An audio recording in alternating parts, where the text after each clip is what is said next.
अस्सलाम वालेकुम दोस्तों, welcome to my channel point news. आज मैं आपको बताऊंगा मोबाइल फ़ोन और इसका इस्तेमाल।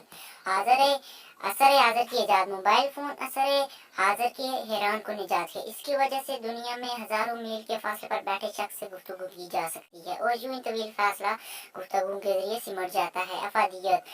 मोबाइल फ़ोन चूँकि बगैर तार के इस्तेमाल किया जाता है, इसलिए इसका इस्तेमाल कारोबारी लोगों के लिए बहुत फ़ायदेमंद होता है। मोबाइल फ़ोन से आप फ़ोन करने के बजाय पैगाम मैसेज के ज़रिए नहायत कम कीमत से अपनी बात दूसरों तक पहुंचाई जा सकती है।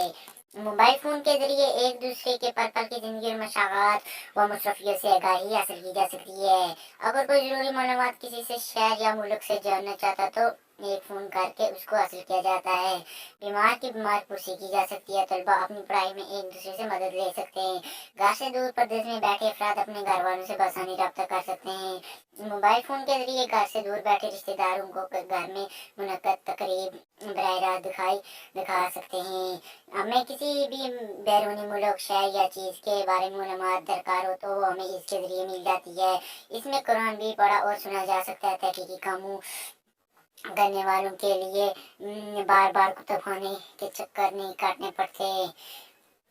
घर बैठे हर मौजूद पर मालूमात मिल जाती है। अलावा इस पर खाने पकाने की तरकीबें, फैशन डिज़ाइनिंग, बालों के स्टाइल और मेकअप करने का तरीके मिल जाते हैं। कैसी लगी आपको वीडियो? कमेंट बॉक्स में ज़रूर बताएं। चैनल को सब्सक्राइब करें। अल्लाह हाफिज़।